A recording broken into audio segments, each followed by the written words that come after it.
Skubu. Iranai pradėjo nusitaikyti į Islamo revoliucinę gvardiją po to, kai režimas buvo priverstas atsitraukti dėl Jungtinių valstijų spaudimo. Šį šeštadienį 2026 m. balandžio 18 d. krizės centras jau nebėra tik Hormūzo sąsiauris.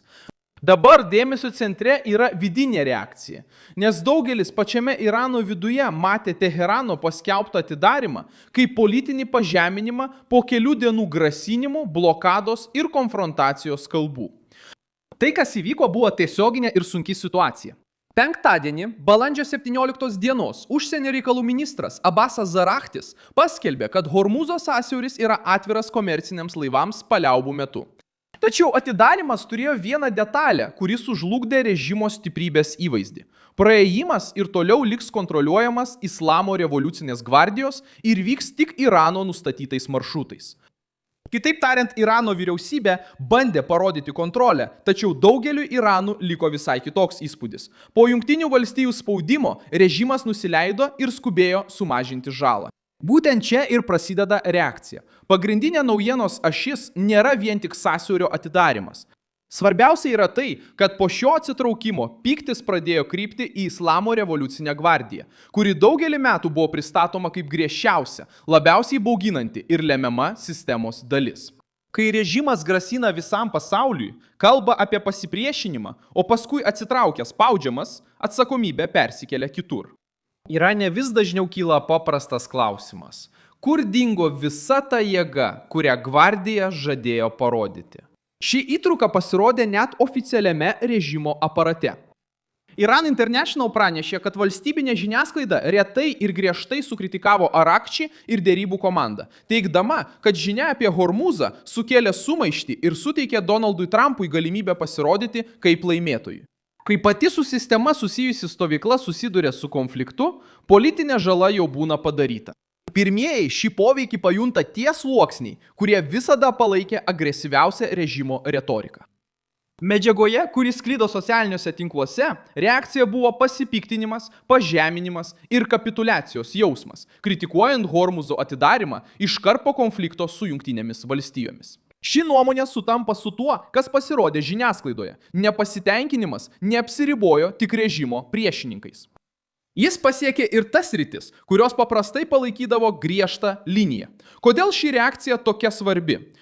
Nes ji neatsiranda ramybės akimirkoje. Jis sprogsta Irane, kuris jau yra sužeistas represijų, ekonominės krizės ir baimės dėl naujų vidaus bausmių. Reuters pranešė, kad po karo ir represijų prasidėjusių sausį daugelis iraniečių gyvena baimėje dėl dar didesnio režimo spaudimo. Agentūra taip pat pranešė, kad prieš kelis mėnesius protestai prieš vyriausybę vyko kartu su daugiau nei 40% infliacija ir interneto atjungimu, kuris buvo įvestas po nacionalinių protestų. Kitaip tariant, Irano visuomenė jau buvo sužeista. Kai įvyko atsitraukimas Hormūze, daliai gyventojų ir režimui artimiems sluoksniams tai nesukėlė palengvėjimo jausmo, o atvirkščiai buvo suvokta kaip silpnumo parodymas. Kur tai pasireiškia stipriausiai? Teherane, kontroliuojamuose tinkluose, režimo politiniuose sluoksniuose ir gyventojų vaizduotėje, kuri daugelį metų girdėjo, kad Islamo revoliucinė gvardija galėtų atlaikyti bet kokį susidūrimą, Reuters pranešė, kad šimtai laivų vis dar laukia aiškumo, kad galėtų kirsti Hormūzą, o Irano paskelbta leidimo suteikimo tvarka vis dar buvo ribojama gvardijos leidimu. Tai smogė tiesiai į režimo propagandą, nes pasauliui buvo parodytas spaudžiamas režimas, o ne galinga valstybė valdanti situaciją. O kas iš to laimėjo? Donaldas Trumpas. Būtent tai dar labiau supykdė Irano pusę. Paskelbęs apie Hormūzo sąsiaurio atidarimą ir matydamas, kaip JAV prezidentas viešai džiaugiasi šiuo žingsniu, režimas iš esmės atidavė priešininkui politinės pergalės sceną. Irano valstybinė žiniasklaida būtent dėl to ir skundėsi. Pranešimas leido Donaldui Trumpui atsidurti naratyvo centre. Struktūrai, kuri visada stengiasi parodyti atvirą pasipriešinimą Jungtinėms valstijoms, toks rezultatas skamba kaip moralinis pralaimėjimas.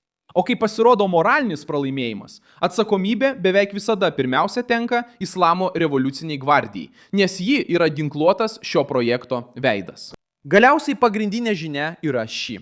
Iranai atsigręžė prieš Islamo revoliucinę gvardiją, nes režimas grasino kaip galinga valstybė. Jis patyrė spaudimą kaip pažeidžiama sistema ir vėliau atsitraukė, nesugebėdamas išsaugoti savo stiprybės įvaizdžio. Tai, kas turėjo atrodyti kaip apgalvotas manevras, pradėjo skambėti kaip priverstinis atsitraukimas.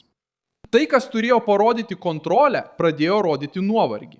Ir tai, kas turėjo sustiprinti gvardijos autoritetą, galiausiai atvėrė naują spaudimo frontą pačioje Irano viduje. Šiandien labiau nei dalinis Hormuzo atidarimas, svarbiausia yra šis skilimas. Pasitikėjimas griežčiausia režimo ranka buvo sužlugdytas būtent tada, kai jam labiausiai reikėjo atrodyti nenugalimam.